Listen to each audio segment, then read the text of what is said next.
From the Opubco studios at Britton and Broadway, this is the OSU Sports Edition of the Bedlam Nation Conversation with Andrea Cohen. I'm Jenni Carlson. Andrea, let's talk about some spring football. Spring game on Saturday.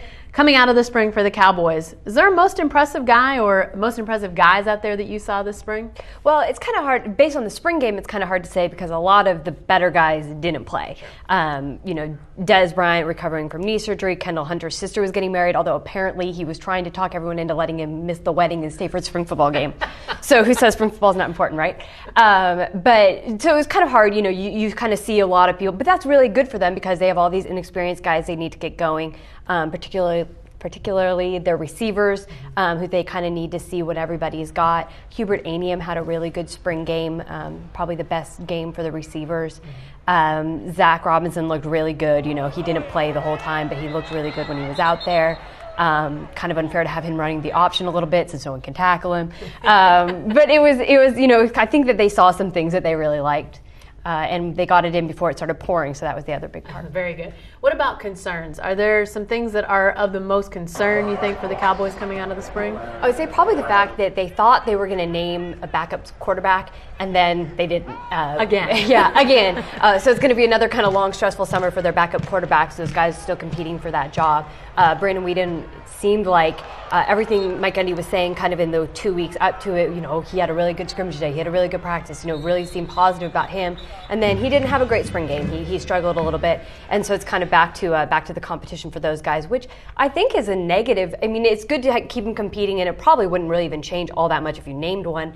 But I think that Mike Gundy would probably like to just have it done with. Yeah, exactly. Let's turn our attention to basketball, men's basketball for a second. A little bit last week, Travis Ford met with you all and some other people in the media to talk about this last season and this coming season.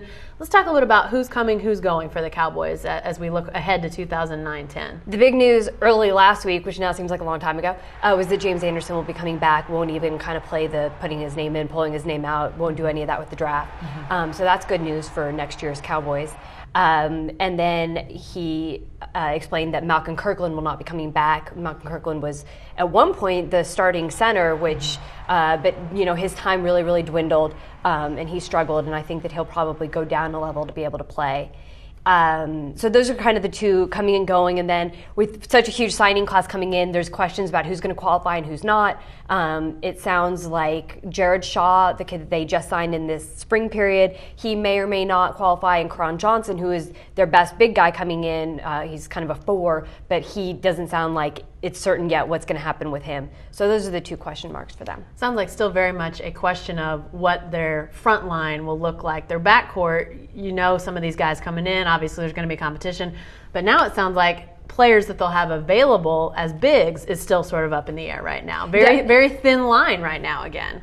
It is, and it's interesting. He was talking a lot about Tanga Cole, and we were asking where he's at because, everybody, it's funny to think back that last December, people were thinking, like, he's going to get eligible and he's going to play, and then he got eligible, didn't really play, and now Travis is like, well, I kind of wish I had redshirted him now. That was probably a mistake because he didn't play very much, but they have high hopes for him. So he's a guy, and then obviously Marshall Moses, who had a really good end of the last season. But yeah.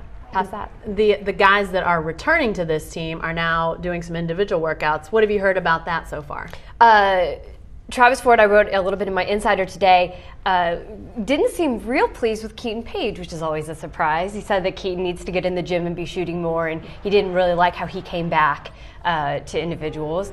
But he really liked how Marshall came back. He made a joke about his newfound fame. Marshall's a big man on campus now, but that he's had a really good attitude, really good effort. And then he said the rest of them. Obi came back with, kind of he struggled a little bit there toward the end, and then had a really good postseason. So he said he felt like he kind of rejuvenated by that. And then James Anderson is Mr. Steady. You just always know what you're going to get. Yeah. Let's turn our attention real quickly here to baseball for a second. Cowboys had a 5-game losing streak that they broke last week with a midweek series. Then they went to Baylor, had 2 games, had the third rained out, split with Baylor though. There's still a question mark, though. Can the Cowboys make the Big 12 tournament? Where does this team stand right now? They're kind of on that fringe, which is not at all what anybody expected going into this season. But it's such a fine line in the Big 12 right now. Everyone's so close. It's like you could win a series and jump 4 places. And so since everything is so close, but it's important. These next couple of weekends are really, really big for them. it would have been nice to get a third game in with Baylor and get the win at home. But yeah, it's awfully close right now. Yeah, interesting stuff. Thanks, Andrea. Appreciate it. Stay with the best coverage team anywhere at newsok.com and every day in the Oklahoman.